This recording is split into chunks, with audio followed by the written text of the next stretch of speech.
This is the story of a man named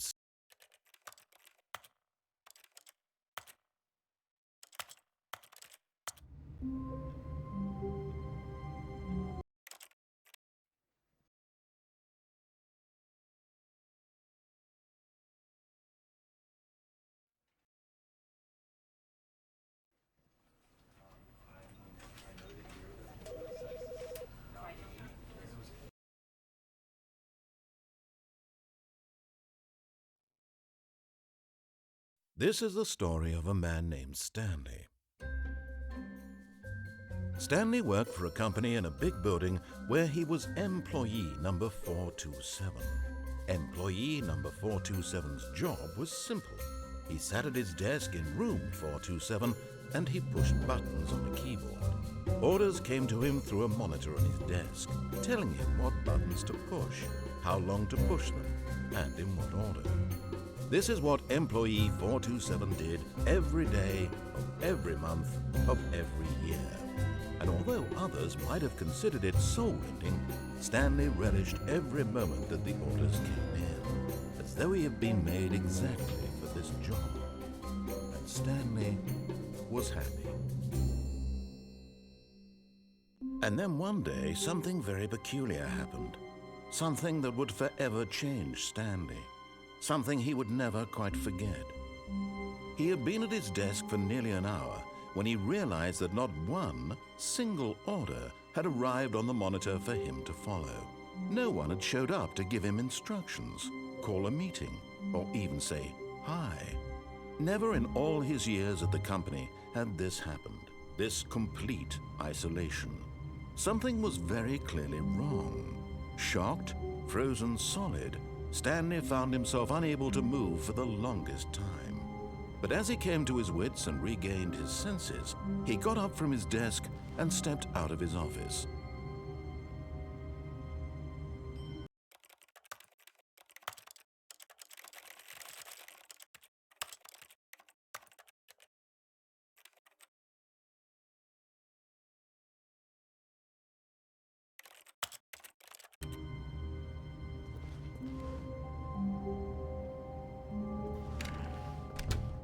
But Stanley simply couldn't handle the pressure.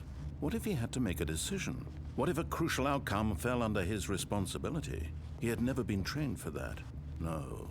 This couldn't go any way except badly. The thing to do now, Stanley thought to himself, is to wait. Nothing will hurt me. Nothing will break me. In here I can be happy forever. I will be happy. Stanley waited. Hours passed, then days. Had years gone by? He no longer had the ability to tell. But the one thing he knew for sure, beyond any doubt, was that if he waited long enough, the answers would come. Eventually, someday, they would arrive. Soon, very soon now, this will end. He will be spoken to. He will be told what to do. Now it's just a little bit closer. Now it's even closer. Here it comes.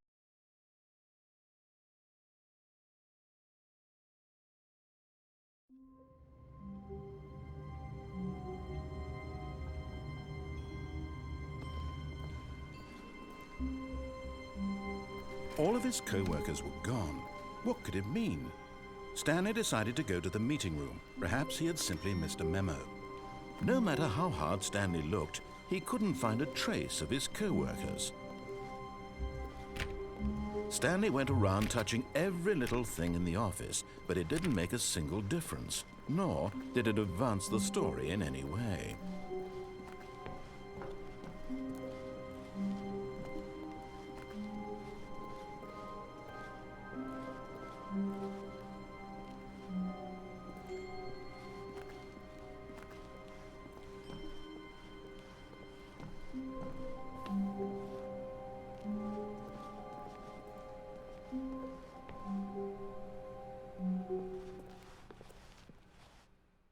At first, Stanley assumed he'd broken the map, until he heard this narration and realized it was part of the game's design all along. He then praised the game for its insightful and witty commentary into the nature of video game structure and its examination of structural narrative tropes. So, now that you're here, what do you think? Isn't this a fun and unique place to be? Why don't we take a minute just to drink it all in? Okay, I'm over it now. What do you think? Are you sick of this gag yet?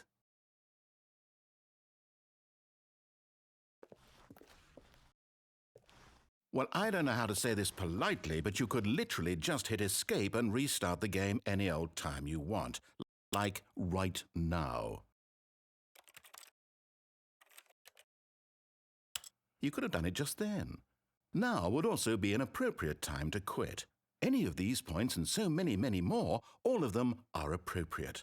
I'm enjoying what seems to be an internal conflict going on where you are literally unable to act on your own desires to restart the game. So, just to push the envelope, I'm going to try and make this as miserable as possible and see how long you can maintain. There once was a man named Stanley, who people considered so manly. But the truth must be told, he was not very old and was quite particularly gangly. What Stanley liked most was buttons. He pushed them like some kind of glutton. He did it all day in a meaningful way, but his brain had long ceased to function. Which is why he is in this parable and lives an existence quite terrible. And if you are not strong and keep playing along, you too will become quite unbearable. Yes. You too will become quite unbearable.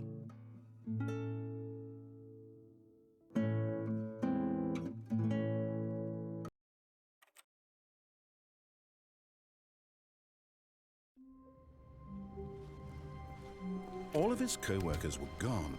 What could it mean? Stanley decided to go to the meeting room. Perhaps he had simply missed a memo. No matter how hard Stanley looked, he couldn't find a trace of his co-workers. At first, Stanley assumed he'd broken the map, until he heard this narration and realized it was part of the game's design all along. He then praised the game for its insightful and witty commentary into the nature of video game structure and its examination of structural narrative tropes. So, now that you're here, what do you think? Isn't this a fun and unique place to be? Why don't we take a minute just to drink it all in? Okay, I'm over it now. What do you think? Are you sick of this gag yet?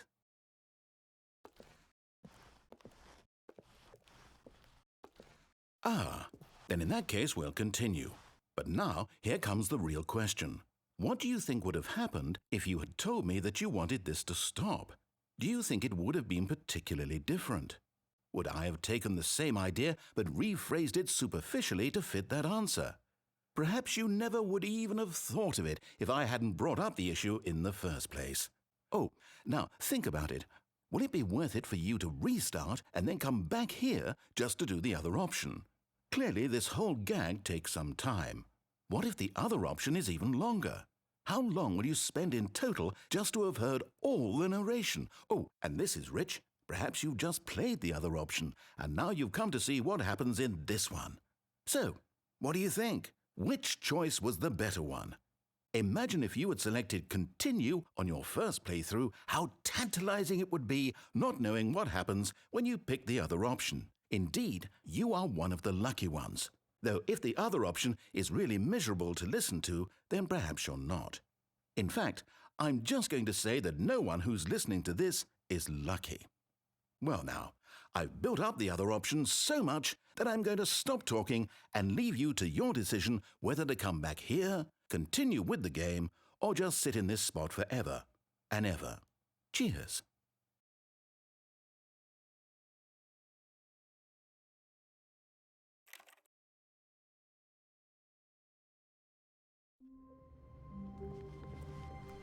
All of his co-workers were gone.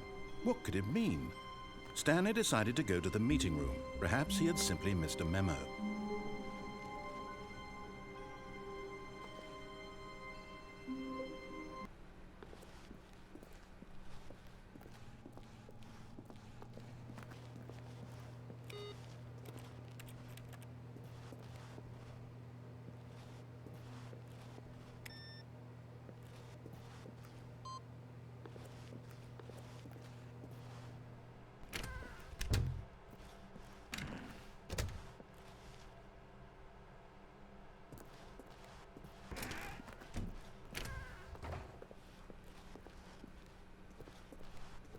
When Stanley came to a set of two open doors, he entered the door on his left. This was not the correct way to the meeting room, and Stanley knew it perfectly well. Perhaps he wanted to stop by the employee lounge first, just to admire it. Ah, yes, truly a room worth admiring. It had really been worth the detour after all, just to spend a few moments here in this immaculate, beautifully constructed room. Stanley simply stood here, drinking it all in.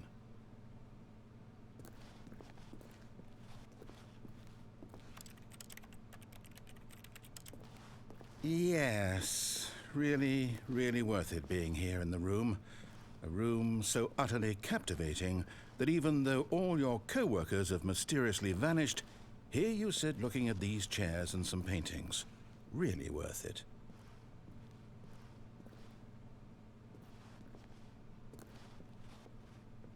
At this point, Stanley's obsession with this room bordered on creepy and reflected poorly on his overall personality. It's possible that this is why everyone left.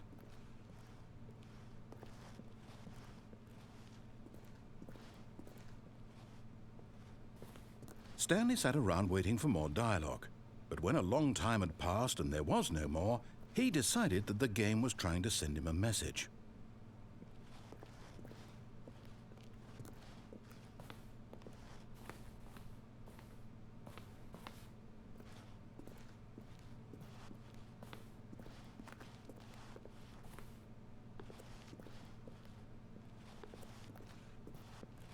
But at last, he'd had enough of the amazing room and took the first open door on his left to get back to business.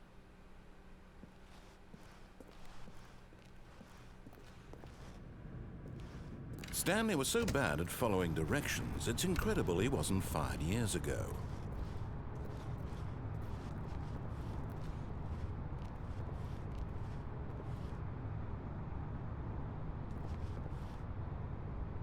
But in his eagerness to prove that he is in control of the story and no one gets to tell him what to do, Stanley leapt from the platform and plunged to his death. Good job, Stanley. Everyone thinks you are very powerful.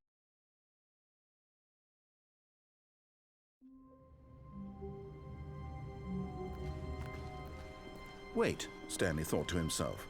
Am I sure that the orders stopped coming in? How is that possible? They never stopped. Surely I was mistaken. No, the orders were still missing. For now.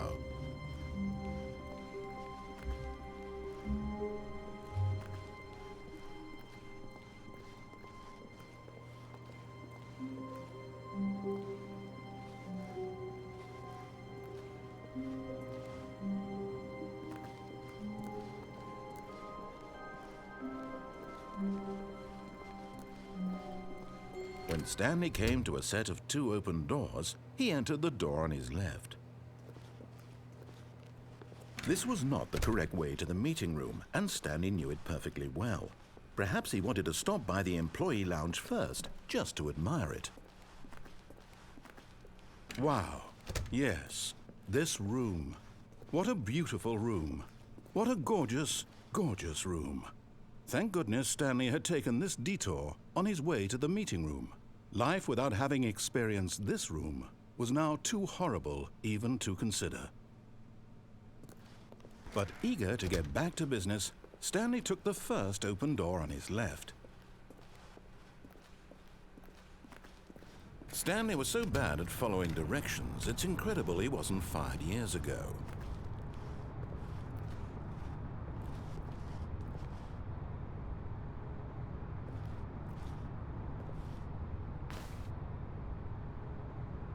But in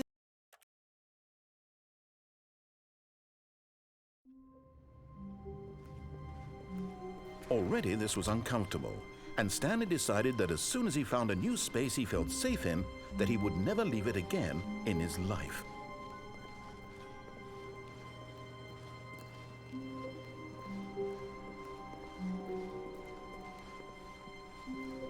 When Stanley came to a set of two open doors, this was not the correct way to the meeting room, and Stanley knew it perfectly well. Perhaps he wanted to stop by the employee lounge first, just to admire it. The lounge was sublime, a work of art. What was it about this room that called so deeply and so personally to Stanley? Its grace? Its subtle charm? No. Stanley knew it was something deeper, something darker. But eager to get back to business, Stanley took the first open door on his left. Stanley was so bad at following directions, it's incredible he wasn't fired years ago. Oh, well, look who's got cold feet. Sorry to break it to you, Stanley, but that lift isn't coming back. You'd best either get comfortable right here on this platform, or test your luck by jumping to the floor below. You know what? Looking at it now, it's not that far to the bottom floor. I bet you can make it.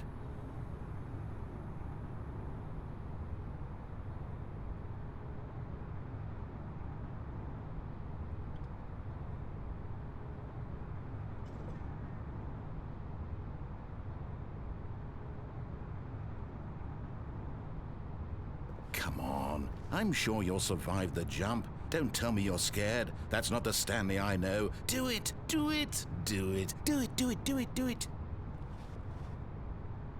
Whoops. Looks like I was wrong. How clumsy of me.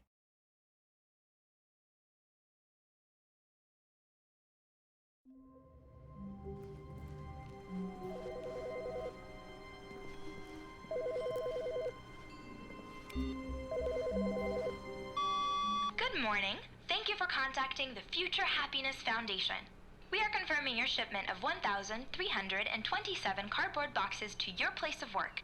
Can you verify that this is correct? Excellent. Your order will arrive shortly. Thank you again for contacting the Future Happiness Foundation.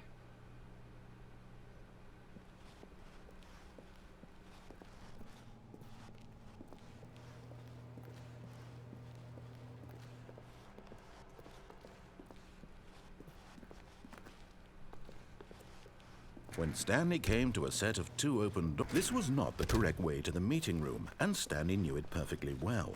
Perhaps he wanted to stop by the employee lounge first, just to admire it. Standing now in this incredible room, Stanley for the first time understood true happiness. Then the feeling went away, and he felt sad again. Then it came back, and lingered for a minute or two. Now it's only half there, just a kind of, tingle. But eager to get back to business, Stanley took the first open door on his left. Stanley was so bad at following directions, it's incredible he wasn't fired years ago. Look, Stanley, I think perhaps we've gotten off on the wrong foot here. I'm not your enemy, really, I'm not. I realize that investing your trust in someone else can be difficult, but the fact is that the story has been about nothing but you all this time. What? Really? I was in the middle of something. Do you have zero consideration for others? Are you that convinced that I want something bad to happen to you? Why, I don't know how to convince you of this, but I really do want to help you, to show you something beautiful. Look, let me prove it. Let me prove that I'm on your side. Give me a chance.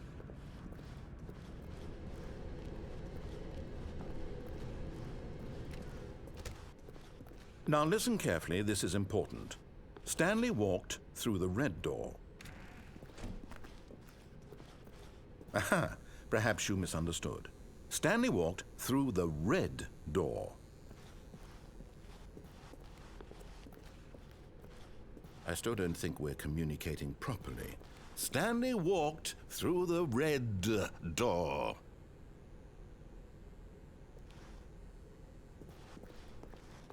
All right, fine. Go ahead, Stanley.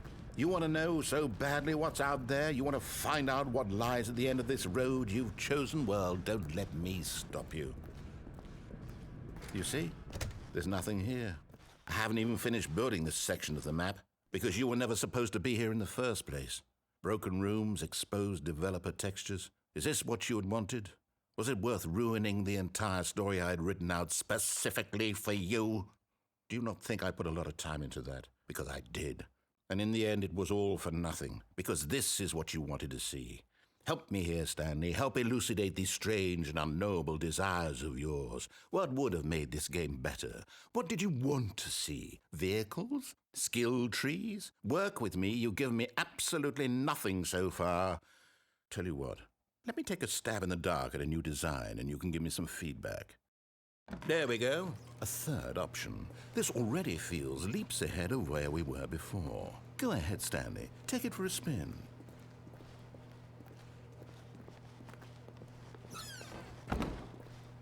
Okay, I'm going to stop you there. Now, tell me about your experience with this new version. Would you say that the game benefited from allowing you more choices? Feel free to be honest. I'm looking for some real critical feedback here. Aha! You see, I knew I was onto something. Where do these flashes of inspiration come from? How did I know the game needed a third door? Well, it's instinct mostly, a calling in your gut. I really couldn't say where the idea came from, except that I felt it in my soul. You can't teach that, Stanley. Don't even try. Here, based on the data from your previous playthrough, I've compiled a new version. And to be perfectly candid, I think I've knocked it out of the park with this one. Let's take a look.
Now, would you say that competitive leaderboard helped you feel motivated to keep walking through doors? Again, honest answers, please. Hey, I nearly forgot. I've got a prototype of a new game I've been working on, and now would be a lovely opportunity to give it some playtesting. You wouldn't mind taking a look at it, would you? Perfect. Let me boot it up. In this game, the baby crawls left towards danger. You click the button to move him back to the right, and if he reaches the fire, you fail. It's a very meaningful game, all about the desperation and tedium of endlessly confronting the demands of family life. I think the art world will really take notice. But of course, the message of the game only becomes clear once you've been playing it for about 4 hours. So why don't you give it 4 hours of play to make sure it's effective? Be sure to keep notes on your experience.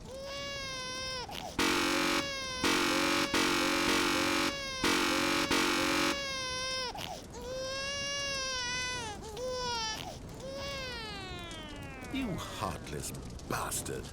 Did you do it because you hate babies or purely to spite me? Because if it's the latter, well, I don't know what to do. I'm completely out of ideas. I can't think of a single thing that might improve the experience for me. I'm not even going to try. I'm out, I'm done. It's over. Thank you for playing. Your input was extremely valuable. Oh, hey, since my game was so awful, why don't we play someone else's game? Just to ease the pain. Let's see. What do we have here? Yes, this seems like it'll work. Let's give it a shot.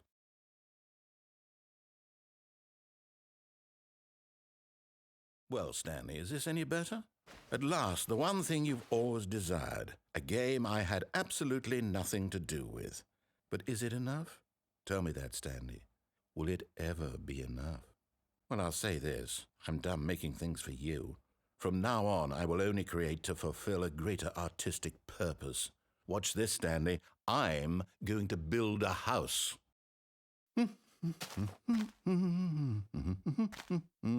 This will go here, no, here, and then.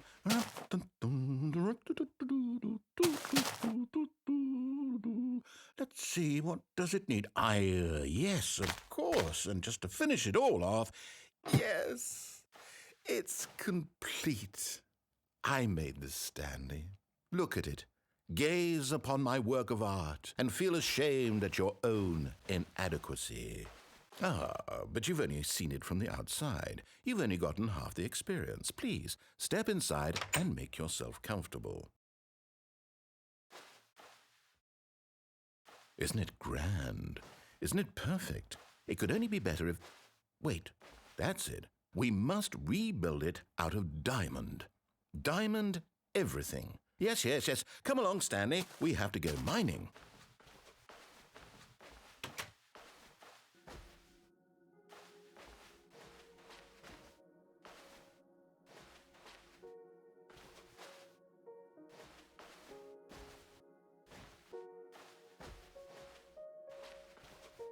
Oh my, it looks like it's going to get a bit dark. Have you brought a light?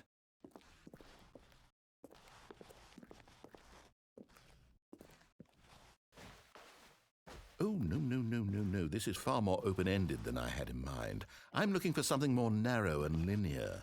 Something that makes you feel utterly irrelevant. This won't do at all. 1 out of 5. Even the diamonds couldn't save this one. Okay, new game.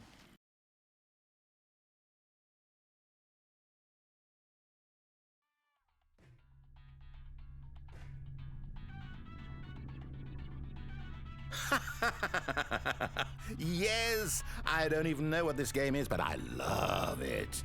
You, trapped in a glass box with no way out, listening to me talk. Oh, it's inspired. I couldn't have done it any better myself. What is this game even supposed to be? I can't figure it out. Okay, now I'm curious.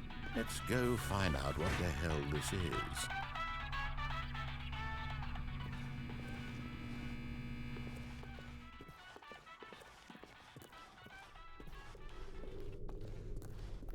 Oh, it's a puzzle.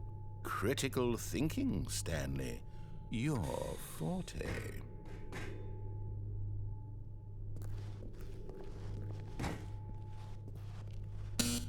Genius. No, actually, you know what? I think that's plenty.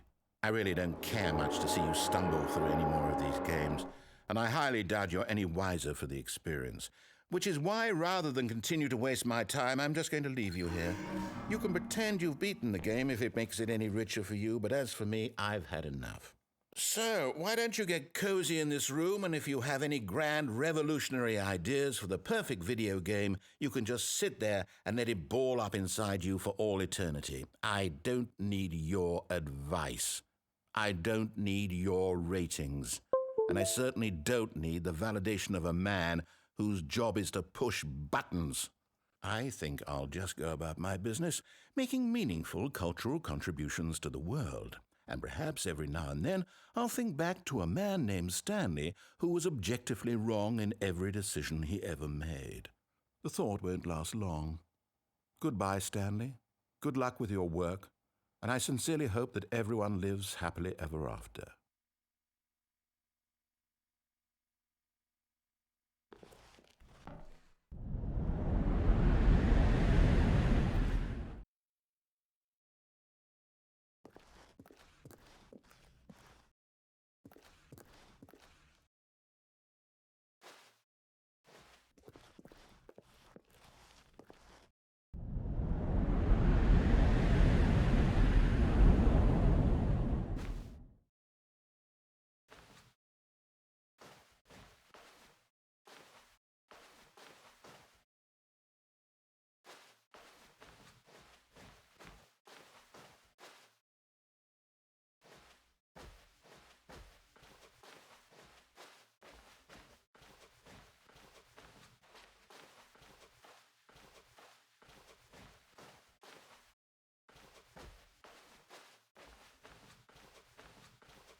I wonder what he found.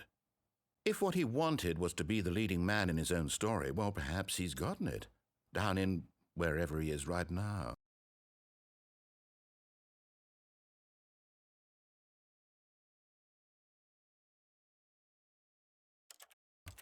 I wonder if he's happy with his choice, and if he's learned the heavy cost that comes with it. He'll understand soon what I was trying to tell him. He needs me. Someone who will wrap everything up at the end, to make sense out of the chaos and the fear and the confusion. That's who I am. That is what I mean to this world. Oh, yes. Yes, I'll be back. There's no other way.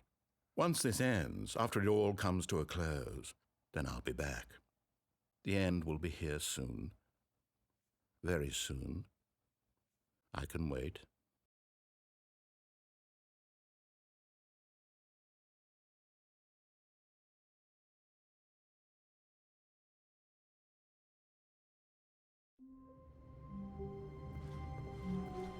All of his co-workers were gone. What could it mean? Stanley decided to go to the meeting room. Perhaps he had simply missed a memo.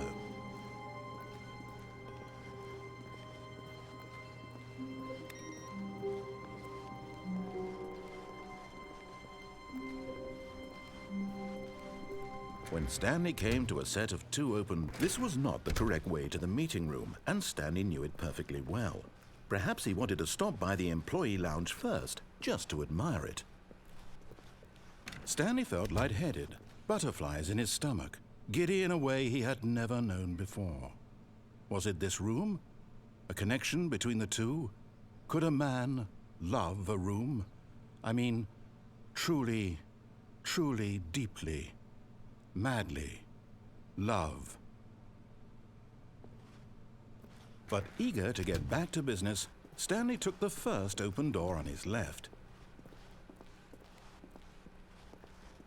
Stanley was so bad at following directions, it's incredible he wasn't fired years ago.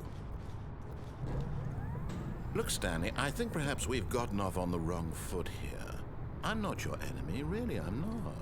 I realize that investing your trust in someone else can be difficult, but the fact is that the story has been about nothing but you all this time. What? Really?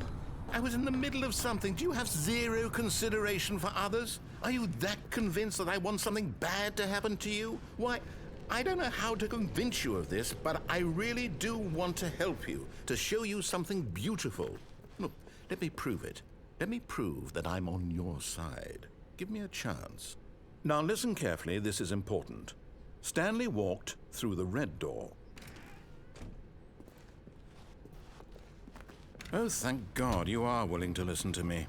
Do you see that I really have wanted you to be happy all this time? The problem is all these choices. The two of us always trying to get somewhere that isn't here. Running and running and running, just the way you're doing right now. Don't you see that it's killing us, Stanley? I wanted to stop. We would both be so much happier if we just stopped. And I think I have a solution. Here, let me show you.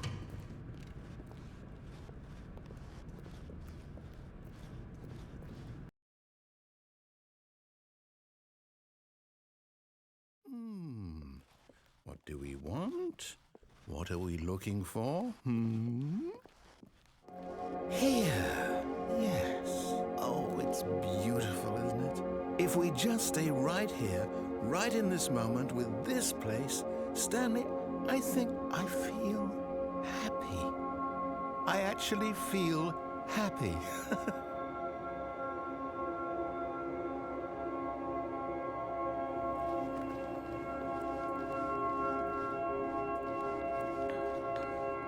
No, wait. Where are you going? Oh, no. Stay away from those stairs. If you hurt yourself, if you die, the game will reset. We'll lose all of this. Please, no, Stanley, let me stay here. Don't take this from me. No! Oh, thank God you lived. You had me worried there for a moment. Now, can we please get back to the other room? No. No, no, what are you doing, Stanley? Please, I'm asking you not to take this away from me. I can't go back to what I was before. If you die, we'll both go back. Why are you doing this? Stanley, let's go back to the other room. Can you do that for me? My God, is this really how much you dislike my game? That you'll throw yourself from this platform over and over to be rid of it? You are literally willing to kill yourself to keep me from being happy. Am I reading the situation correctly? Or maybe you're just getting a kick out of it. I don't know anymore. I just wanted us to get along. But I guess that was too much to ask. It looks like you wanted to make a choice after all. Well, this one is yours.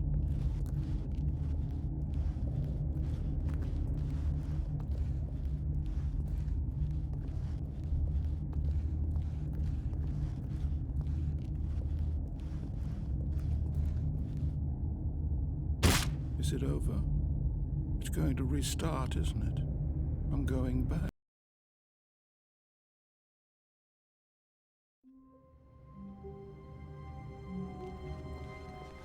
All of his co-workers were gone.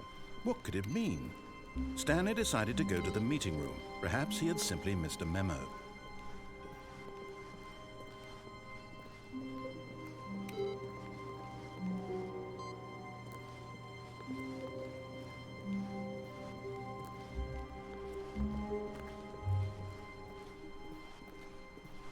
When Stanley came to a set of two open, this was not the correct way to the meeting room, and Stanley knew it perfectly well. Perhaps he wanted to stop by the employee lounge first, just to admire it. The lounge was grand, majestic, perhaps too majestic, like a combination of a much smaller version and a much larger version of this exact room. It all made Stanley uncomfortable, and he started to bleed a little. This made him smile. At last, proof that he was human. But eager to get back to business, Stanley took the first open door on his left. Stanley was so bad at following directions, it's incredible he wasn't fired years ago. Look, Stanley, I think perhaps we've gotten off on the wrong foot here. I'm not your enemy, really, I'm not. I realize that investing your trust in someone else can be difficult, but the fact is that the story has been about nothing but you all this time. There's someone you've been neglecting, Stanley. Someone you've forgotten about. Please, stop trying to make every decision by yourself. Now, I'm not asking for me, I'm asking for her. This is it, Stanley. Your chance to redeem yourself. To put your work aside, to let her back into your life. She's been waiting.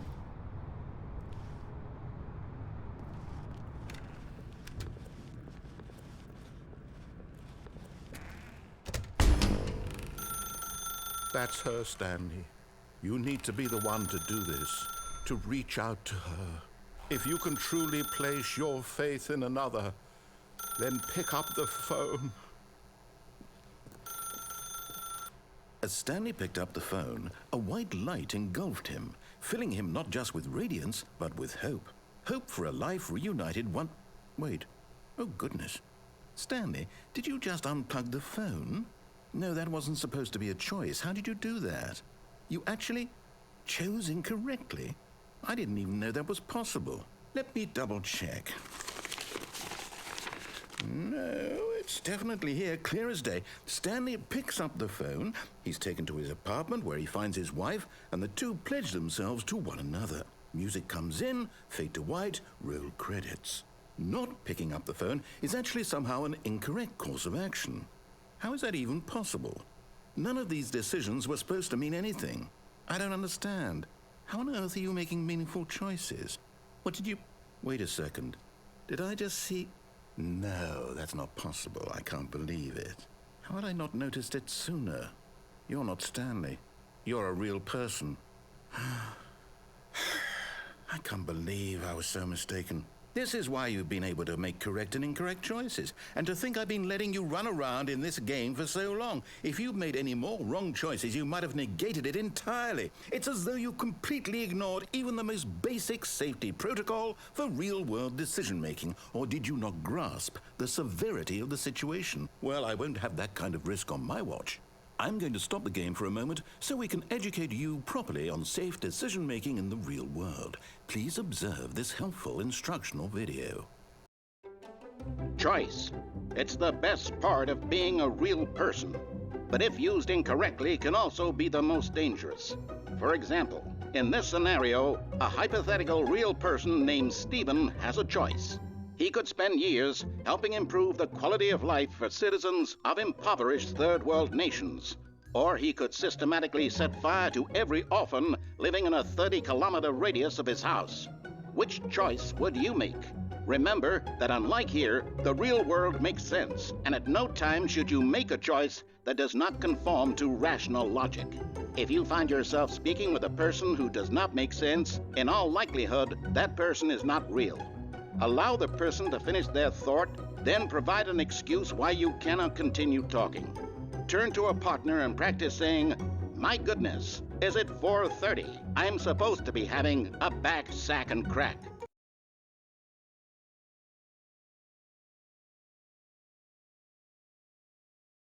Excellent.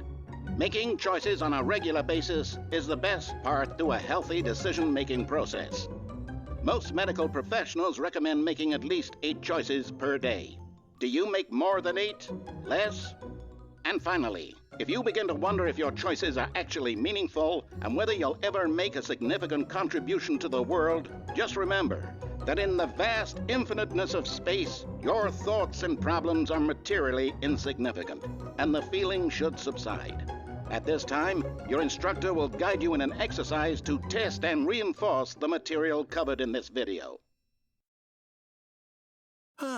Welcome back. You may have noticed that this room has begun to deteriorate as a result of narrative contradiction. But not to worry. Now that you're properly informed on good decision-making, we're going to revisit a choice you made just a few minutes ago and see what the correct thing to do would have been. This way, please.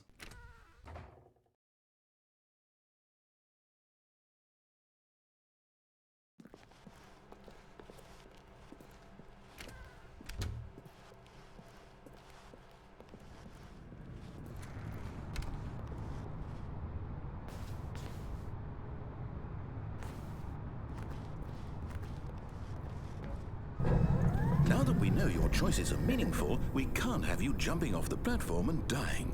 Imagine the main character dying senselessly halfway through the story. That story would make no sense at all. We just need to get you home as soon as possible before the narrative contradiction gets any worse.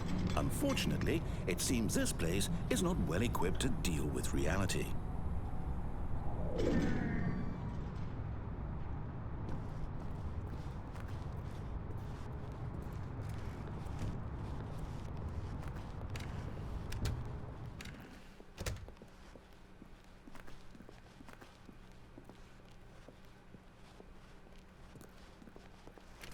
Almost there. You'll take the door on the left, back to the correct ending, the story will have resolution once again, and you'll be home free in the real world.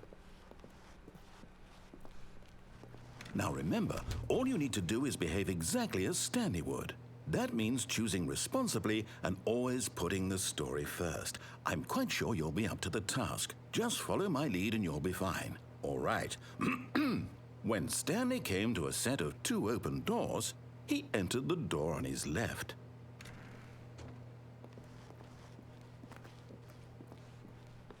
No! Why did you do that? Quickly, hurry back in the other direction. Perhaps we're not too late.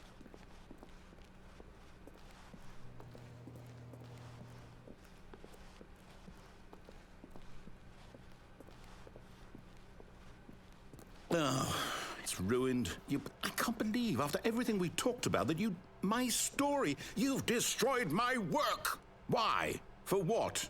What did you get out of that? What did you think was so special about seeing the game undone, left here like so much garbage? It's worthless now. And what am I supposed to do? Even if there were a way to continue, would it be worth it? To know that my story is now incorrect? How can I go back to that?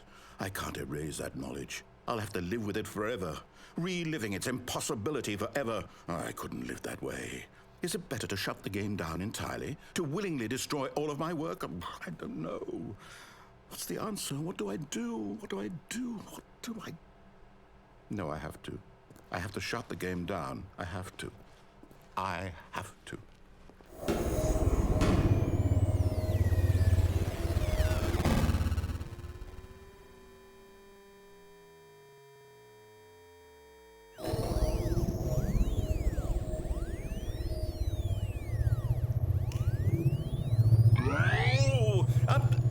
I'm here. I'm still here. Here in this pile of rubbish. With you. You, who thought you were so clever. Now look where we are. My entire game is destroyed. It was the only thing in the world that was mine, and you've run it into the ground. What, did you think that would be funny? You just had to see? Didn't I impress upon you how important it was to be like Stanley? He actually knows how to do what I tell him to. He understands that if I say to do something, there's a damn good reason for it. That thought hadn't even occurred to you, had it? That there's a world outside of you? You're a child. Oh, my story. If you'd just gone through the door on the left, you would have seen it. There was a whole underground facility. You would have destroyed it and been victorious. It would have been so perfect. I worked so hard on it. I tried so hard. Behave exactly as Stanley would. That means choosing responsibly and always putting the story first. I'm quite sure you'll be up to the task. Just follow my lead and you'll be fine. All right. When Stanley came to a set of 2 open doors, he entered the door on his left.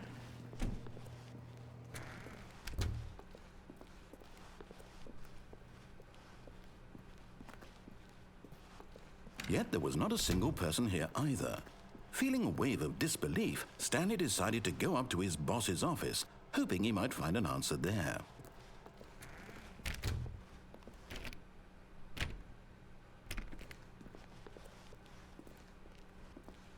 Coming to a staircase, Stanley walked upstairs to his boss's office.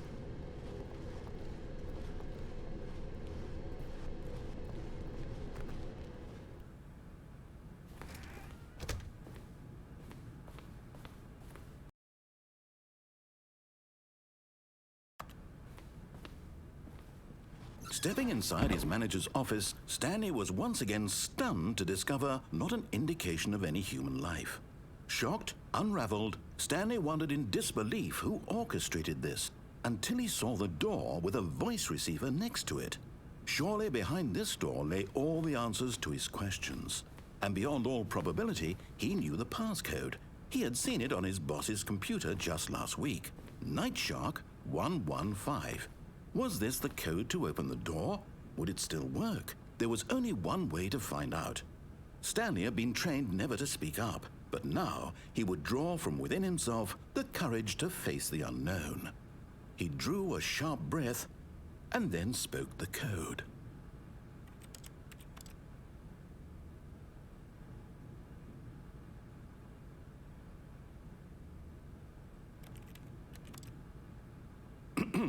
Stanley spoke the code. Night Shark 115. He spoke it into the receiver, right there on the wall.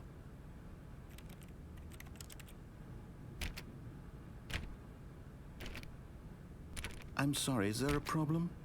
You didn't mishear me, did you? Please speak the code into the receiver. Otherwise, we can't get on with the story. This is a crucial step.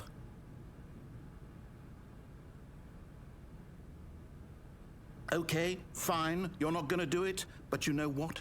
It's pretty humiliating to bring you this far, only for you to suddenly decide you have better things to do. I asked you for this one single thing, for your respect. The kind of respect Stanley shows for his choices. He knows what it means to take a story seriously. If you didn't want to see what I had to show you, then why did you come here? You had a choice, you know. You could have gone through the door on the right. You could have done whatever the hell you wanted over there. Why did you come this way? Speak. Say something to me. Explain yourself, you coward. When Stanley came to a set of two open doors, he entered the door on his left. Stanley? Hello? Are you... Is everything okay? Stanley, please. I need you to make a choice. I need you to walk through the door. Are you listening to me? Can you hear me? Is everything all right? Stanley, this is important. The story needs you. It needs you to make a decision. It cannot exist without you. Do you understand me?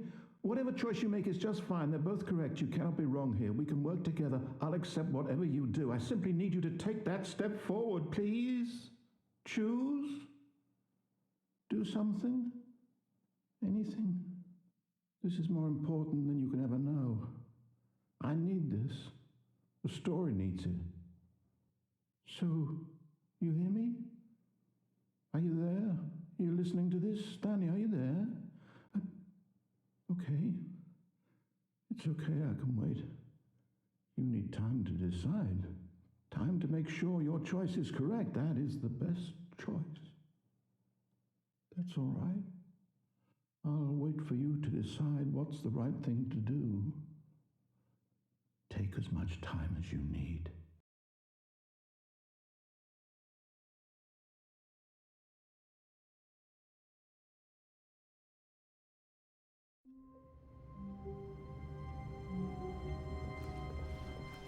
All of his co-workers were gone.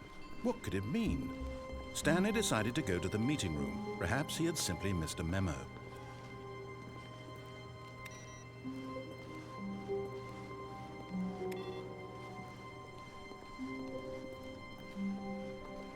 No matter how hard Stanley looked, he couldn't find a trace of his co-workers.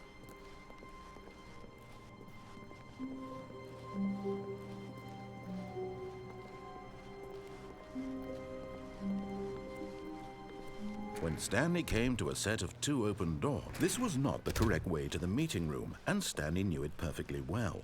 Perhaps he wanted to stop by the employee lounge first, just to admire it. And here it was, the lounge. But eager to get back to business, Stanley took the first open door on his left. Stanley was so bad at following directions, it's incredible he wasn't fired years ago. Look, Stanley, I think perhaps we've gotten off on the wrong foot here. I'm not your enemy, really, I'm not. I realize that investing your trust in someone else can be difficult, but the fact is that the story has been about nothing but you all this time. There's someone you've been neglecting, Stanley. Someone you've forgotten about. Please, stop trying to make every decision by yourself. Now, I'm not asking for me, I'm asking for her. This is it, Stanley. Your chance to redeem yourself, to put your work aside, to let her back into your life. She's been waiting. That's her, Stanley. You need to be the one to do this, to reach out to her. If you can truly place your faith in another, then pick up the phone.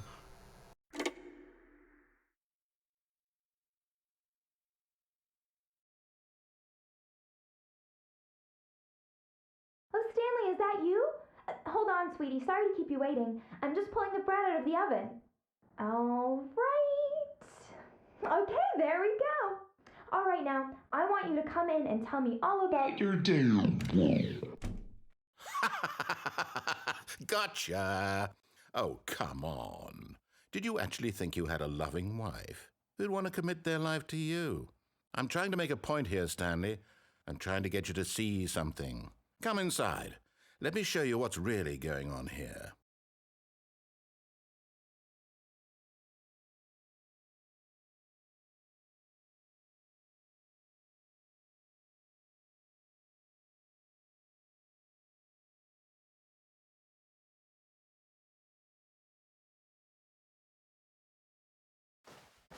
Sorry, but you're in my story now.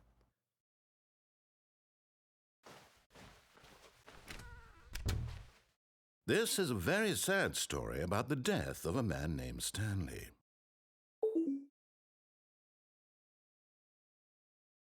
Stanley is quite a boring fellow. He has a job that demands nothing of him, and every button that he pushes is a reminder of the inconsequential nature of his existence. Look at him there, pushing buttons, doing exactly what he's told to do. Now he's pushing a button. Now he's eating lunch. Now he's going home. Now he's coming back to work. One might even feel sorry for him, except that he's chosen this life.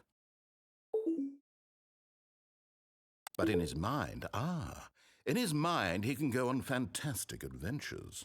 From behind his desk, Stanley dreamed of wild expeditions into the unknown, fantastic discoveries of new lands. It was wonderful, and each day that he returned to work was a reminder that none of it would ever happen to him. And so he began to fantasize about his own job. First, he imagined that one day while at work, he stepped up from his desk to realize that all of his co-workers, his boss, everyone in the building had suddenly vanished off the face of the earth. The thought excited him terribly. So he went further. He imagined that he came to 2 open doors and that he could go through either. At last, choice. It barely even mattered what lay behind each door. The mere thought that his decisions would mean something was almost too wonderful to behold. As he wandered through this fantasy world, he began to fill it with many possible paths and destinations. Down one path lay an enormous round room with monitors and mind controls. And down another was a yellow line that weaved in many directions. And down another was a game with a baby.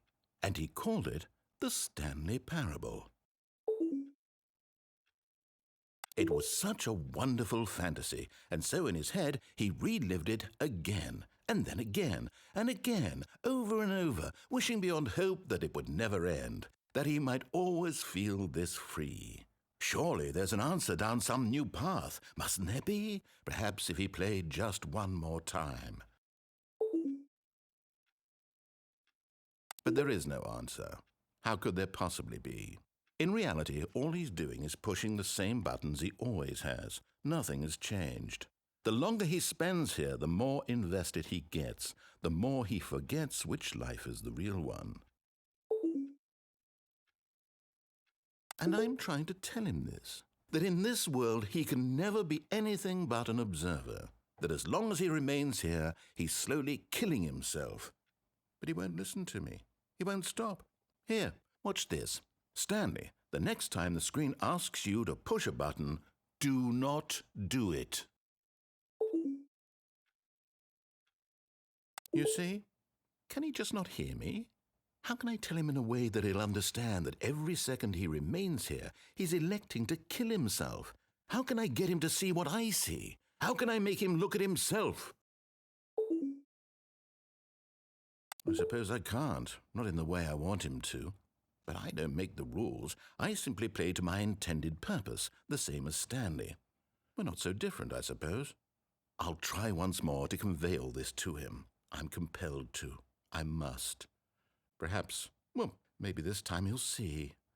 Maybe this time. And I tried again, and Stanley pushed a button. And I tried again, and Stanley pushed a button. And I tried.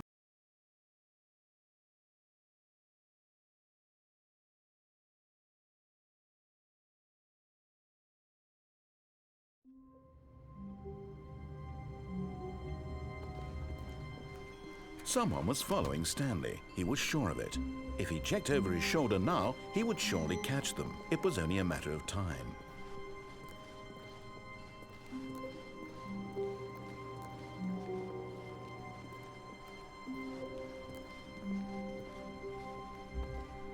When Stanley came to a set of 2 open doors, this was not the correct way to the meeting room, and Stanley knew it perfectly well. Perhaps he wanted to stop by the employee lounge first, just to admire it. It was okay. But eager to get back to business, Stanley took the first open door on his left. And so he detoured through the maintenance section, walked straight ahead to the opposite door, and got back on track.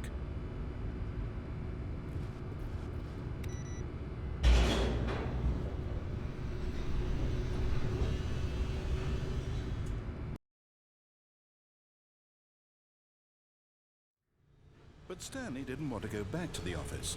He wanted to wander about and get even further off track. So now in order to get back, he needed to go, from here it's, left. Oh, no, it's to the right, my mistake. No, not the right. Why would I have ever said it was to the right? What was I thinking? It's clearly... Oh dear, would you hold on for a minute, please? Now, let's see. We went down right, left, down, left, right. Yep, okay, yes. I've got it now. This story is absolutely, definitely this way.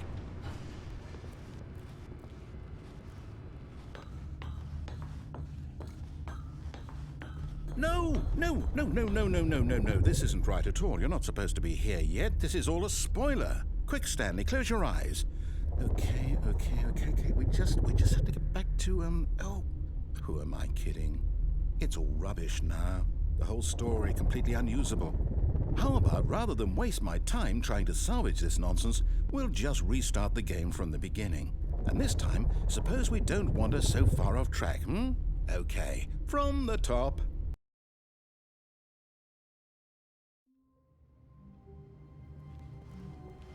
All of his co-workers were gone. What could it mean?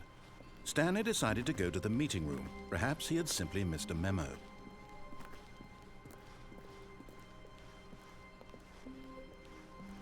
When Stanley... Wait, what? No, I restarted. I swear, I definitely restarted the game over, completely fresh. Everything should be... Oh, did something change? Stanley, did you change anything when we were back in that room with all the monitors? Did you move the story somewhere, or... Hold on. Why am I asking you? I'm the one who wrote the story. It was right here just a minute ago. I know for sure that it's here somewhere. Okay, then. It's an adventure. Come, Stanley. Let's find the story.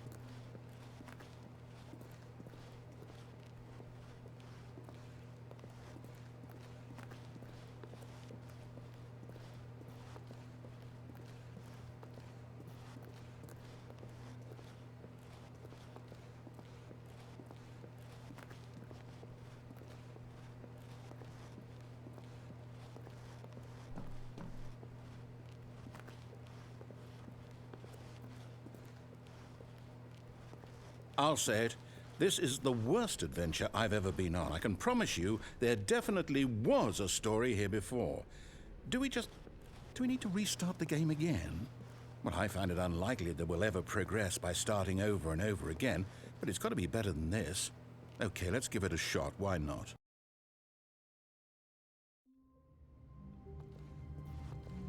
All of his co-workers were gone. What could it mean? Stanley decided to go to the meeting room. Perhaps he had simply missed a memo.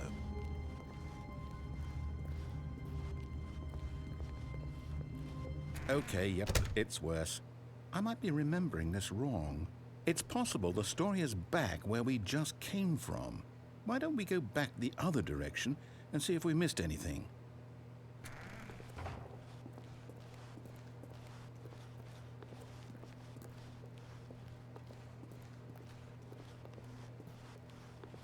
Aha! I knew we'd miss something. The story.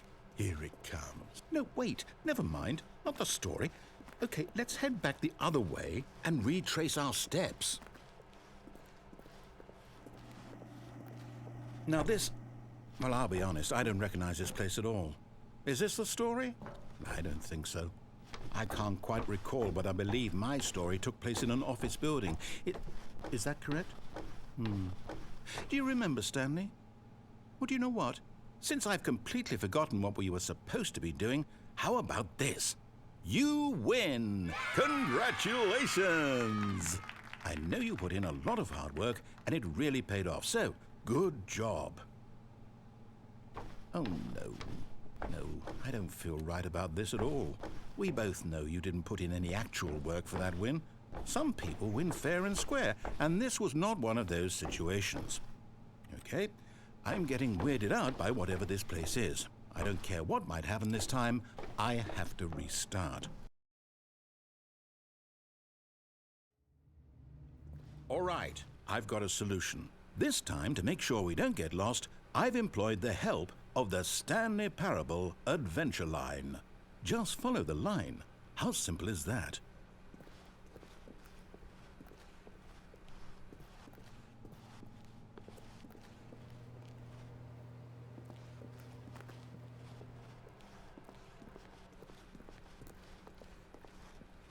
No, I'm down. We're leaving it up to the line from now on.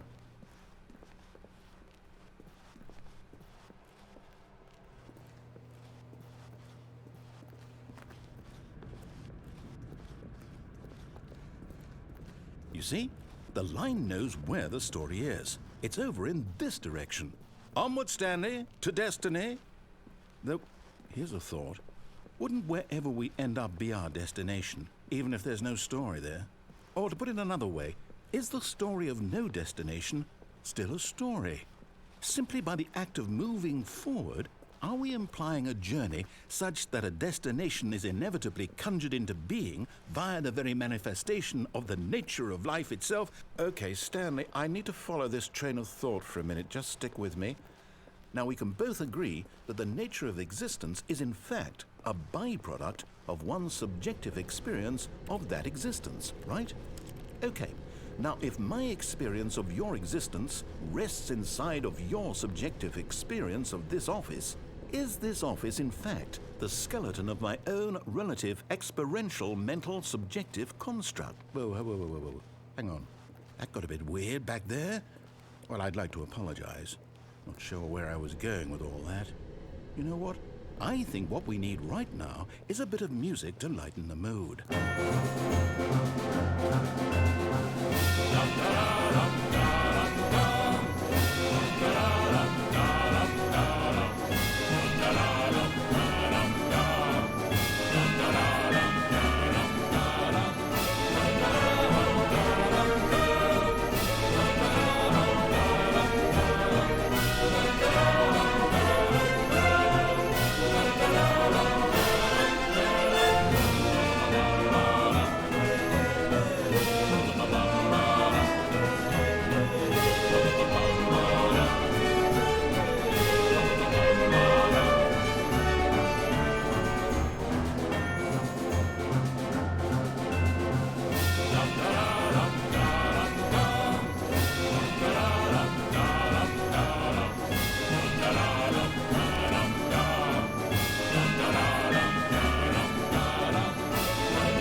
Cut the music, go back and look at that fern.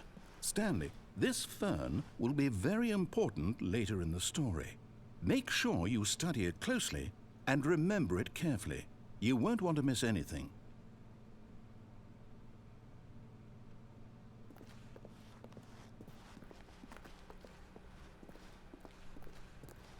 Wait, what? We're back at the office? No. Line, you do know we're looking for the Stanley Parable, right? The story? Is any of this ringing a bell?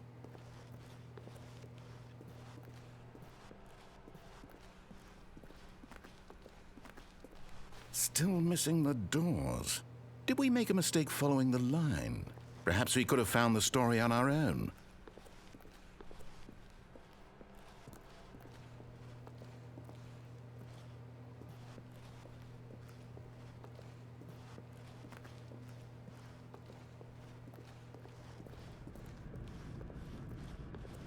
Oh, no, not again. Line, how could you have done this to us? And after we trusted you, after everything we've been through, you... Oh, I can't take this anymore. To hell with it. Restart.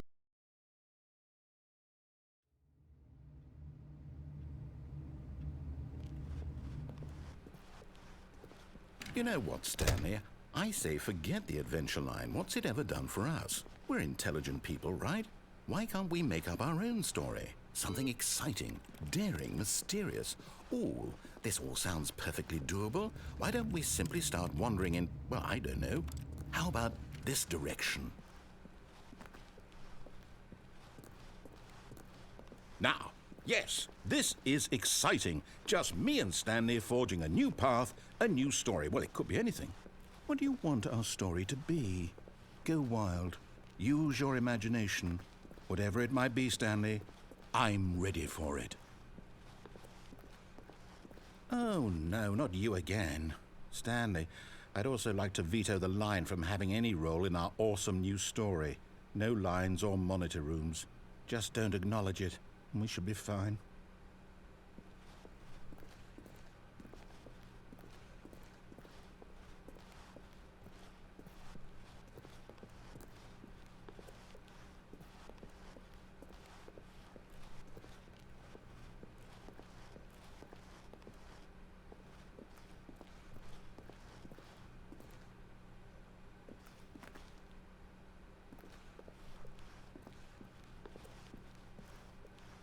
Ah, a choice. We get to make a decision. From here, the story is in our control. How important we mustn't squander the opportunity. In fact, I believe I need a minute to think here. Just walk in circles for a minute. Okay, so I know that each door has to lead somewhere, which means that somewhere at the place where we're trying to go, there must be a reverse door that leads here.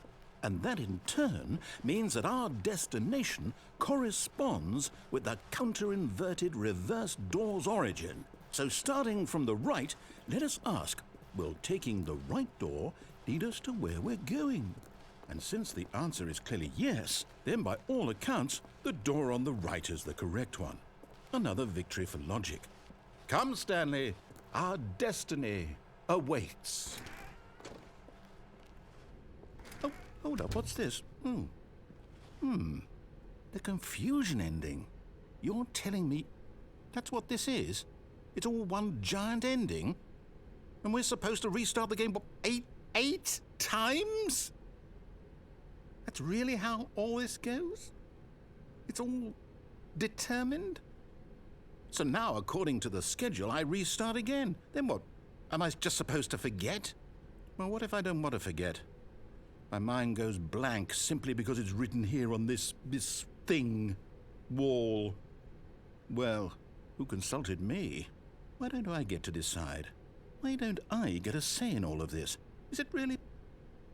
No, it can't be. I don't want it to be. I don't want the game to keep restarting. I don't want to forget what's going on.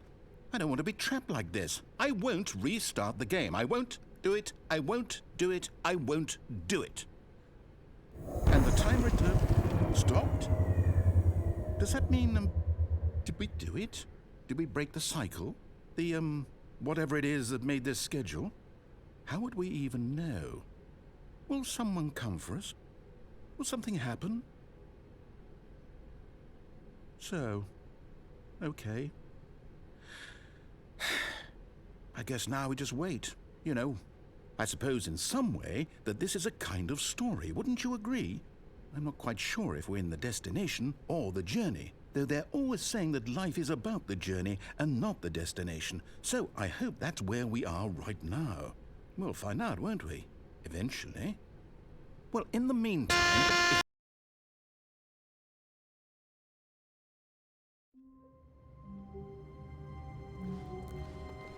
All of his co-workers were gone.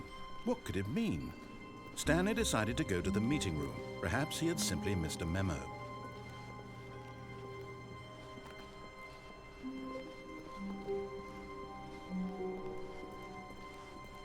When Stanley came to a set of 2 open, this was not the correct way to the meeting room, and Stanley knew it perfectly well.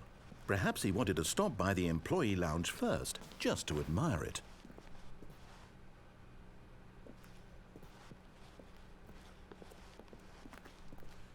It was okay. But eager to get back to business, Stanley took the first open door on his left. And so he detoured through the maintenance section, walked straight ahead to the opposite door, and got back on track. Yet there was not a single person here either. Feeling a wave of disbelief, Stanley decided to go up to his boss's office, hoping he might find an answer there.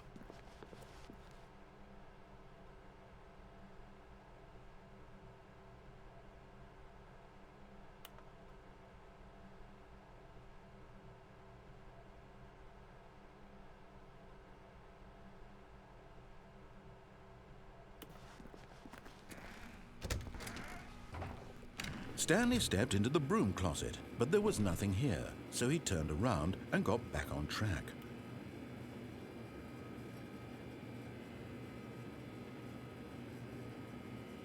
There was nothing here. No choice to make, no path to follow, just an empty broom closet.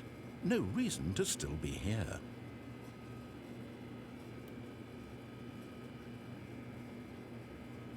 It was baffling that Stanley was still just sitting in the broom closet. He wasn't even doing anything. At least if there was something to interact with, he'd be justified in some way. As it is, he's literally just standing there doing sweet FA.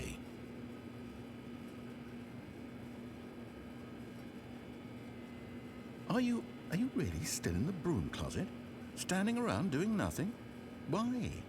Please offer me some explanation here. I'm genuinely confused.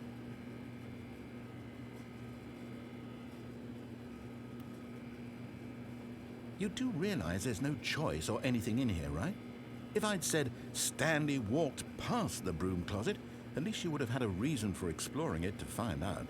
But it didn't even occur to me because literally this closet is of absolutely no significance to the story whatsoever. I never would have thought to mention it.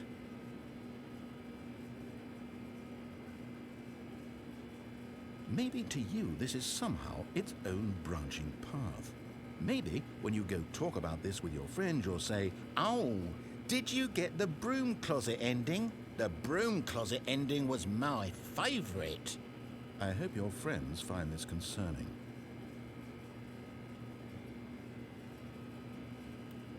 Stanley was fat and ugly and really stupid. He probably only got the job because of a family connection. That's how stupid he is. That or with drug money. Also, Stanley is addicted to drugs and hookers. Well, I've come to a very definite conclusion about what's going on right now. You're dead. You got to this broom closet, explored it a bit, and were just about to leave because there's nothing here when a physical malady of some sort shut down your central nervous system and you collapsed on the keyboard. Well, in a situation like this, the responsible thing is to alert someone nearby so as to ensure that your body is taken care of before it begins to decompose. Hello? Anyone who happens to be nearby? The person at this computer is dead. He or she has fallen prey to any number of your countless human physiological vulnerabilities. It's indicative of the long-term sustainability of your species. Please remove their corpse from the area and instruct another human to take their place at the computer, making sure they understand basic first-person video game mechanics and filling them in on the history of narrative tropes in video gaming, so that the irony and insightful commentary of this game is not lost on them. All right, when you've done that, just step out into the hallway.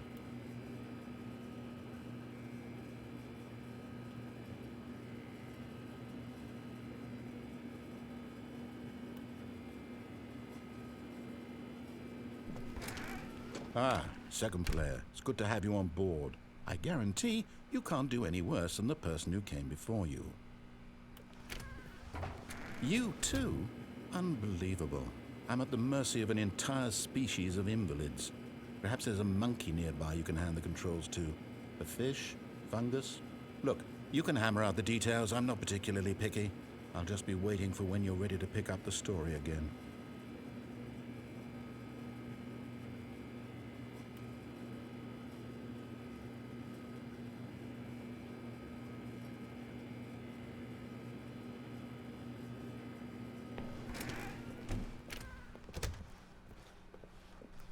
Coming to a staircase, Stanley walked upstairs to his boss's office.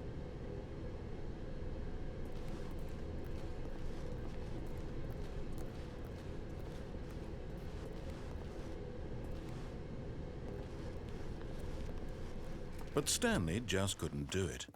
He considered the possibility of facing his boss. Admitting he had left his post during work hours, he might be fired for that. And in such a competitive economy, why had he taken that risk? All because he believed everyone had vanished? His boss would think he was crazy. And then something occurred to Stanley. Maybe, he thought to himself, maybe I am crazy.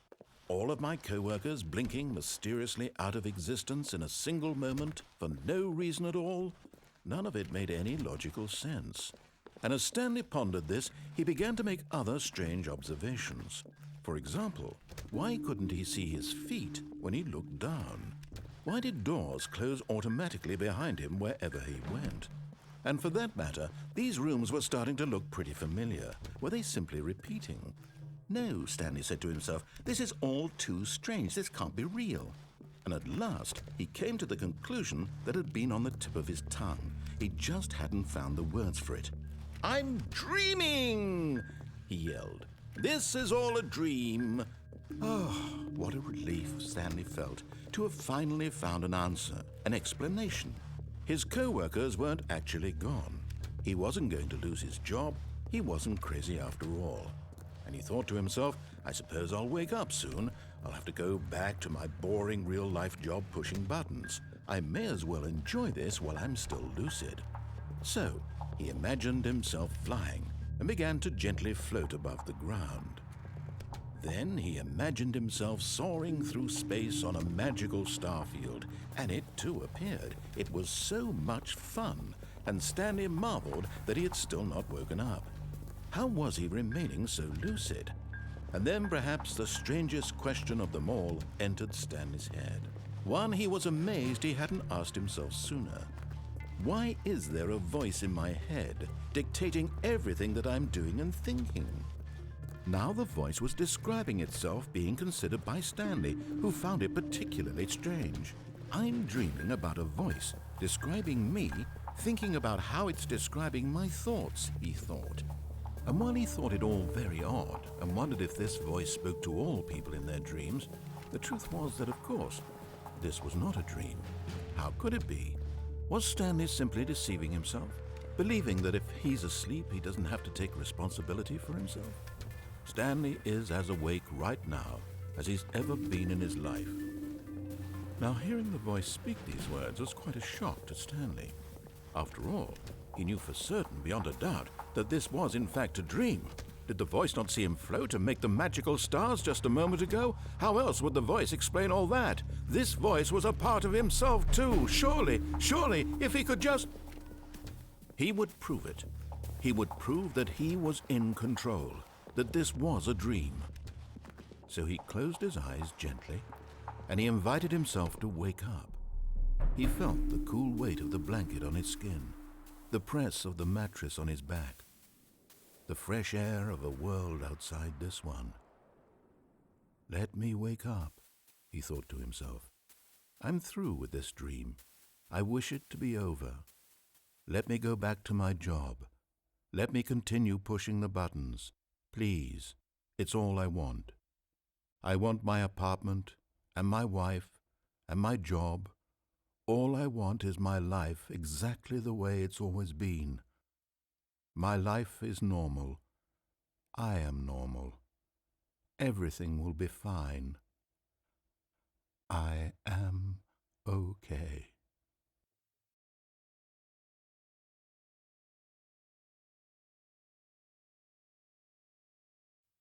Stanley began screaming. Please, someone, wake me up. My name is Stanley. I have a boss. I have an office. I am real. Please, just someone tell me I am real. I must be real. I must be. Can anyone hear my voice? Who am I? Who am I? And everything went black.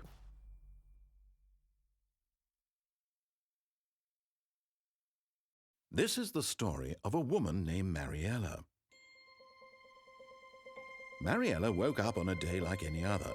She arose, got dressed, gathered her belongings, and walked to her place of work. But on this particular day, her walk was interrupted by the body of a man who had stumbled through town talking and screaming to himself, and then collapsed dead on the sidewalk. And although she would soon turn to go call for an ambulance, for just a few brief moments she considered the strange man. He was obviously crazy, this much she knew.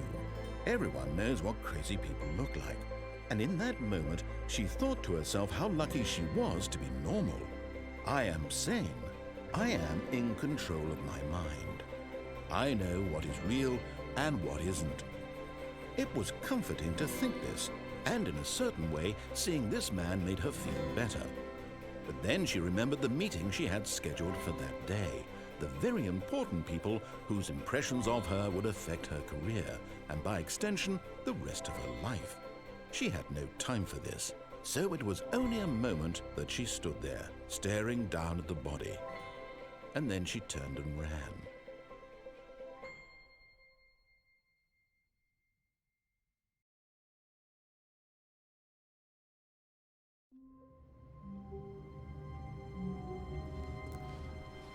Even now, Stanley's office was a distant memory. What did it look like? There was a computer, perhaps, and a painting. Was it a painting or a photo? He could no longer recall.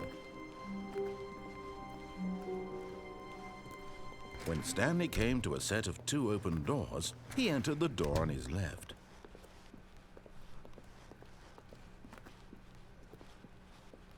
Yet there was not a single person here either. Feeling a wave of disbelief, Stanley decided to go up. Oh no, no, not again. I won't be part of this. I'm not going to encourage you. I'm not going to say anything at all. I'm just going to be patient and wait for you to finish whatever it is you enjoy doing so much in this room. Please take your time.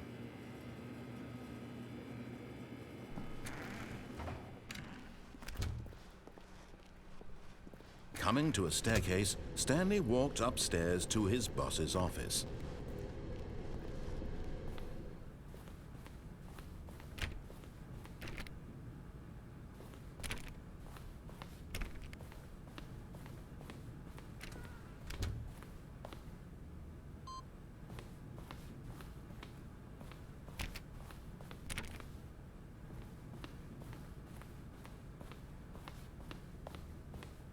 Stepping in.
All of his co-workers were gone. What could it mean? Stanley decided to go to the meeting room. Perhaps he had simply missed a memo.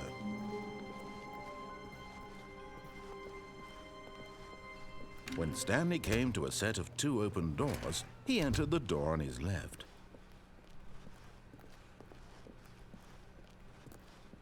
Yet there was not a single person here either. Feeling a wave of disbelief, Stanley decided to go up to his boss's office, hoping he might find it. Coming to a staircase, Stanley walked upstairs to his boss's office.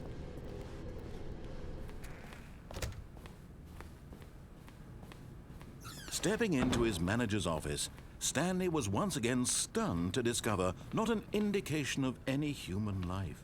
What could it mean? Stanley wondered aloud to nobody. He began wildly tearing through papers on the boss's desk, pulling books off the shelf, looking behind paintings, desperate for clues to his situation. But his attention was caught by a keypad behind the boss's desk. What could its purpose be?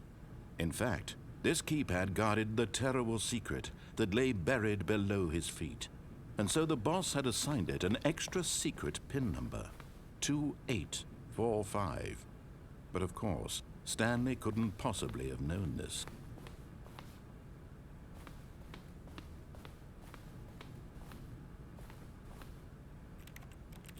Stanley just sat around twiddling his thumbs. Trying to input anything on the device was useless, since he could never possibly know that the combination was 2845.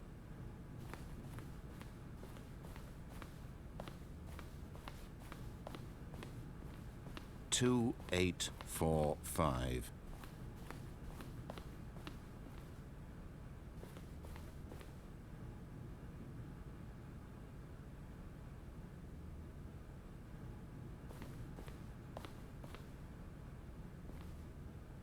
Forgot, but it turns out that the panel's emergency override kicked in, and the door just opened all by itself, and Stanley got the hell along with the story.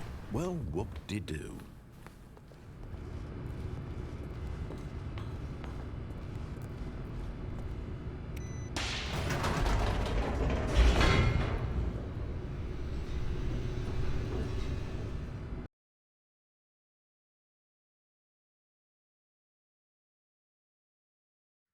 Descending deeper into the building, Stanley realized he felt a bit peculiar. It was a stirring of emotion in his chest, as though he felt more free to think for himself, to question the nature of his job. Why did he feel this now, when for years it had never occurred to him? This question would not go unanswered for long. Stanley walked straight ahead through the large door that read Mind Control Facility. Although this passageway had the word Escape written on it, the truth was that at the end of this hall, Stanley would meet his violent death. The door behind him was not shut. Stanley still had every opportunity to turn around and get back on track. At this point, Stanley was making a conscious, concerted effort to walk forward and willingly confront his death.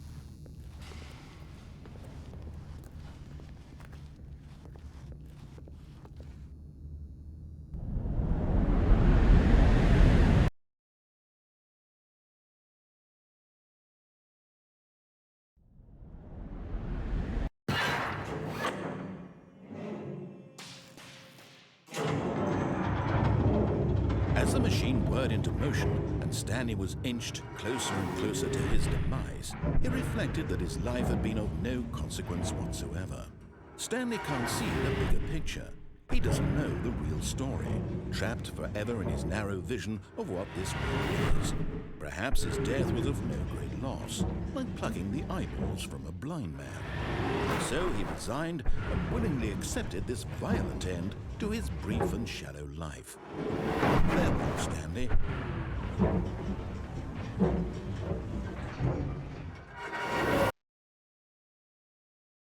"Farewell, Stanley," cried the narrator, as Stanley was led helplessly into the enormous metal jaws. In a single visceral instant, Stanley was obliterated as the machine crushed every bone in his body, killing him instantly.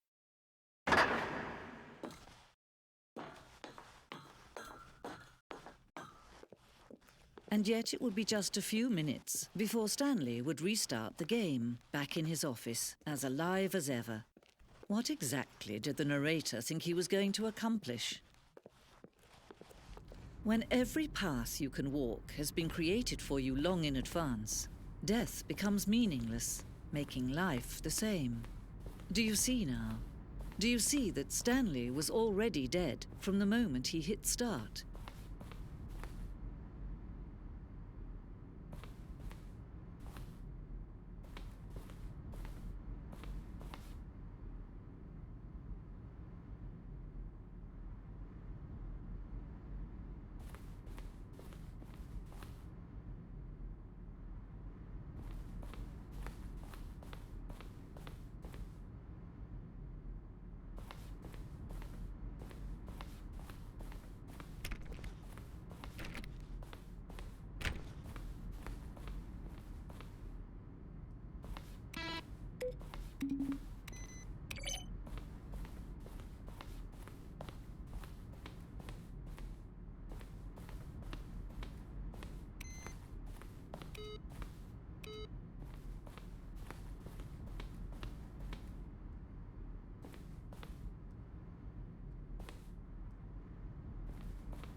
Stanley stood on the roof.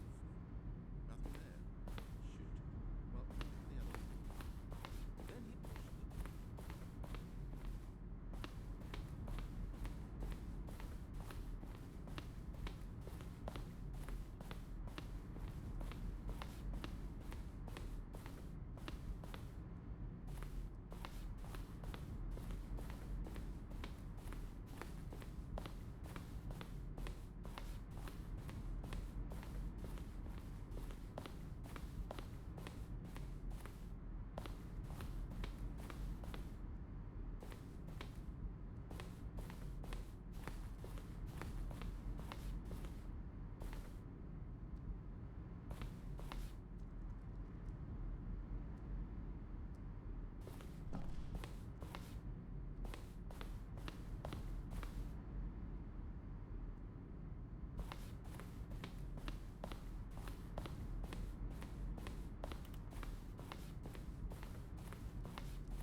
Oh, look at these two. How they wish to destroy one another. How they wish to control one another. How they both wish to be free. Can you see? Can you see how much they need one another? No, perhaps not. Sometimes these things cannot be seen. But listen to me. You can still save these two. You can stop the program before they both fail. Push escape and press quit. There's no other way to beat this game. As long as you move forward, you'll be walking someone else's path. Stop now and it'll be your only true choice. Whatever you do, choose it. Don't let time choose for you. Don't let time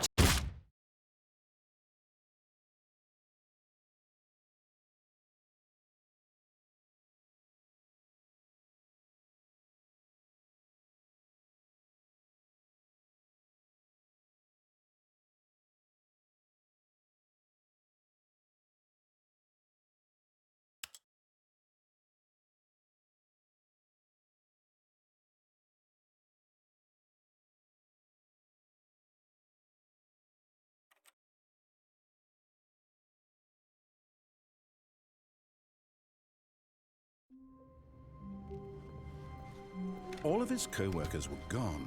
What could it mean? Stanley decided to go to the meeting room. Perhaps he had simply missed a memo.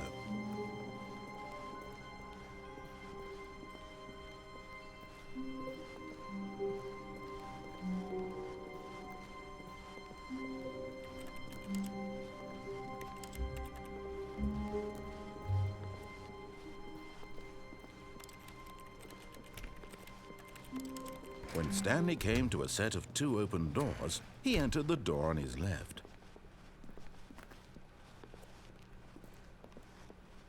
Yet there was not a single person here either. Feeling a wave of disbelief, Stanley decided to go up to his boss's office. Coming to a staircase, Stanley walked upstairs to his boss's office.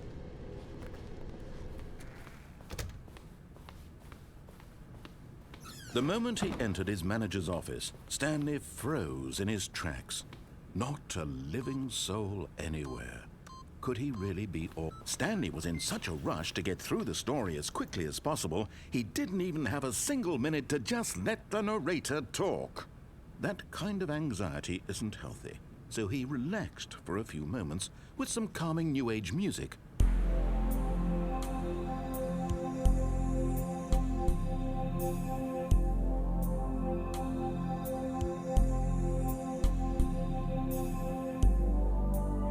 Feeling soothed and rejuvenated, Stanley calmly walked forward into the opened passageway.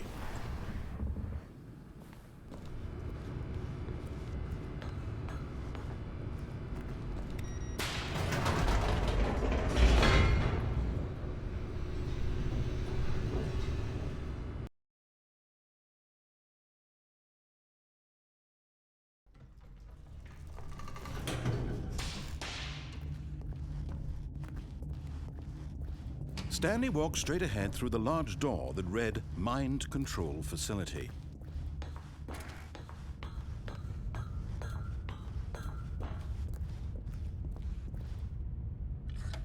The lights rose on an enormous room packed with television screens.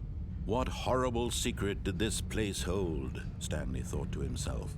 Did he have the strength to find out?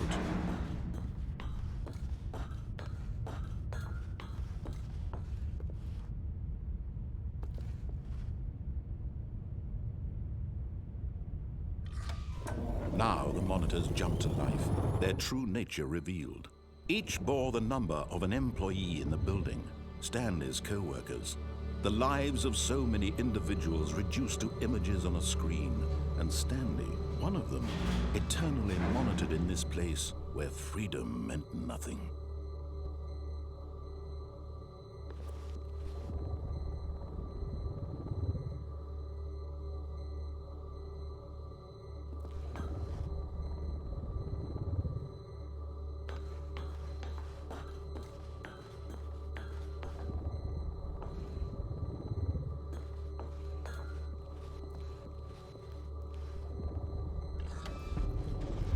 This mind control facility, it was too horrible to believe. It couldn't be true. Had Stanley really been under someone's control all this time? Was this the only reason he was happy with his boring job? That his emotions had been manipulated to accept it blindly?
No, he refused to believe it. He couldn't accept it. His own life in someone else's control? Never! It was unthinkable, wasn't it? Was it even possible? Had he truly spent his entire life utterly blind to the world? But here was the proof. The heart of the operation.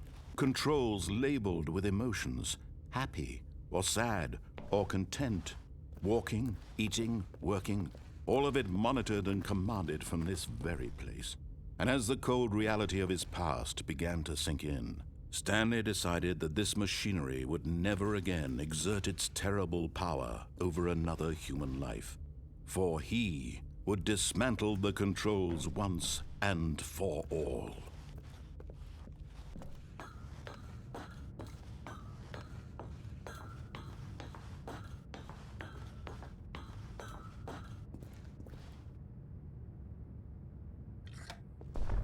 Oh, Stanley, you didn't just activate the controls, did you? After they kept you enslaved all these years, you go and you try to take control of the machine for yourself. Is that what you wanted? Control? Oh, Stanley, I applaud your effort, I really do. But you need to understand, there's only so much that machine can do. You were supposed to let it go, turn the controls off, and leave. If you want to throw my story off track, you're going to have to do much better than that. I'm afraid you don't have nearly the power you think you do. For example, and I believe you'll find this pertinent, Stanley suddenly realized he had just initiated the network's emergency detonation system. In the event that this machine is activated without proper DNA identification, nuclear detonators are said to explode, eliminating the entire complex. How long until detonation then? Let's say 2 minutes. Now this is making things a little more fun, isn't it, Stanley? It's your time to shine. You are the star. It's your story now. Shape it to your heart's desires. Oh, this is much better than what I had in mind. What a shame we have so little time left to enjoy it. Mere moments until the bomb goes off. But what precious moments each one of them is. More time to talk about you, about me, where we're going, what all this means. I barely know where to start. What's that? You'd like to know where your co-workers are? A moment of solace before you're obliterated? All right, I'm in a good mood. You're gonna die anyway. I'll tell you exactly what happened to them. I erased them. I turned off the machine. I set you free. Of course, that was merely in this instance of the story. Sometimes when I tell it, I simply let you sit there in your office forever, pushing buttons endlessly and then dying alone. Other times, I let the office sink into the ground, swallowing everyone inside, or I let it burn to a crisp. I have to say this, though, this version of events has been rather amusing. Watching you try to make sense of everything and take back the control wrested away from you, it's quite rich. I almost hate to see it go. but I'm sure whatever I come up with on the next go-around will be even better. My goodness, only 34 seconds left. But I'm enjoying this so much. You know what? To hell with it. I'm going to put some extra time on the clock. Why not? These are precious additional seconds, Stanley. Time doesn't grow on trees. Oh dear me, what's the matter, Stanley? Is it that you have no idea where you're going or what you're supposed to be doing right now? Or did you just assume when you saw that timer that something in this room was capable of turning it off? I mean, look at you. Running from button to button, screen to screen, clicking on every little thing in this room. These numbered buttons, no, these colored ones. Or maybe this big red button, or this door. Everything, anything, something here will save me. Why would you think that, Stanley? That this video game can be beaten? Won? Solved? Do you have any idea what your purpose in this place is? Stanley, you're in for quite a disappointment. But here's a spoiler for you. That timer isn't a catalyst to keep the action moving along. It's just seconds ticking away to your death. You're only still playing instead of watching a cutscene because I want to watch you for every moment that you're powerless, to see you made humble. This is not a challenge, it's a tragedy. You wanted to control this world, that's fine. But I'm going to destroy it first, so you can't. Take a look at the clock, Stanley. That's 30 seconds you have left to struggle. 30 seconds until a big boom and then nothing. No ending here, just you being blown to pieces. Will you cling desperately to your frail life, or will you let it go peacefully? Another choice. Make it count. Or don't. It's all the same to me, all a part of the joke. And believe me, I will be laughing at every second of your inevitable life from the moment we fade in until the moment I say, happily ever up.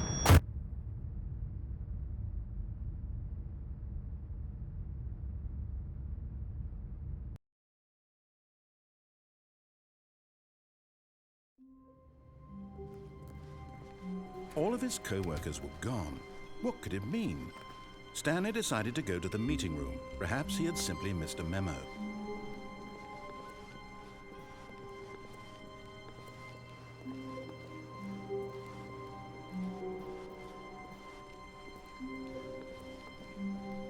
When Stanley came to a set of 2 open doors, he entered the door on his left.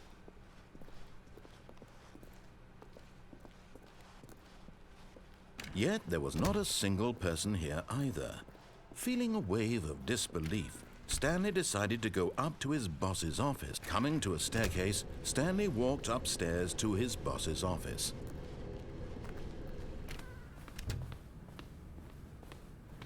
Okay, I think we all know the drill by now. Blah, blah, blah. Dark secrets, the keypad. Stanley pushes some buttons. Oh, hey, look, it's a new passageway. Quelle surprise.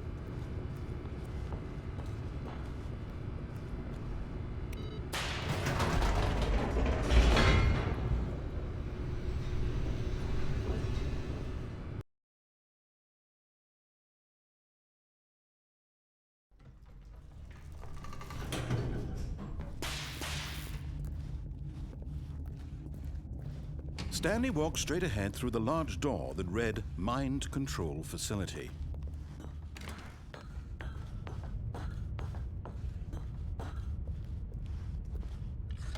The lights rose on an enormous room packed with television screens. What horrible secret did this place hold? Stanley thought to himself. Did he have the strength to find out?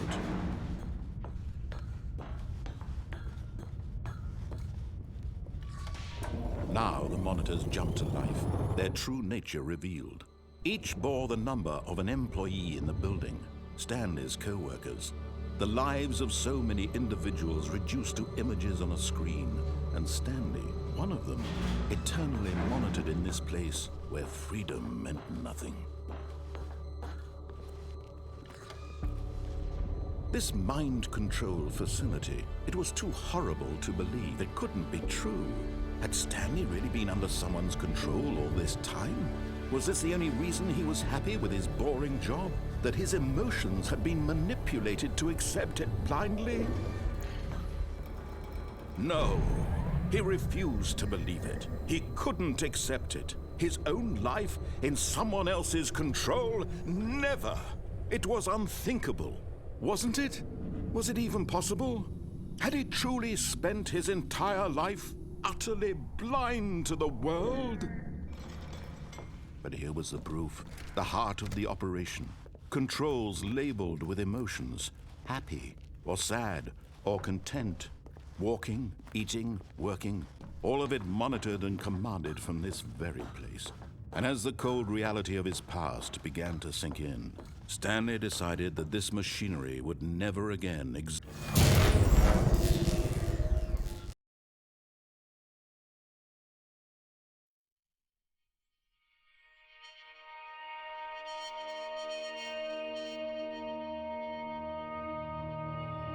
Blackness and a rising chill of uncertainty. Was it over?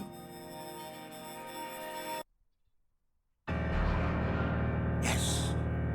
He had won! He had defeated the machine, unshackled himself from someone else's command. Freedom was mere moments away.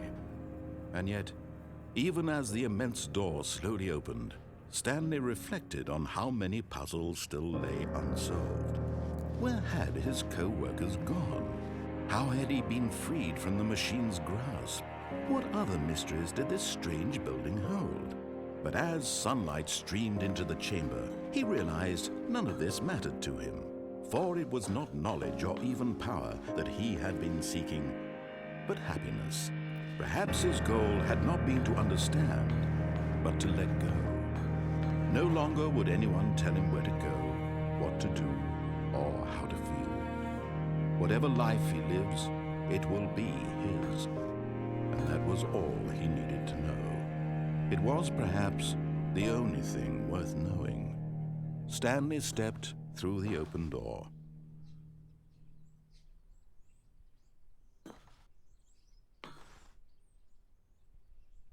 Stanley felt the cool breeze upon his skin, the feeling of liberation, the immense possibility of the new path before him. This was exactly the way, right now, that things were meant to happen. And Stanley was happy.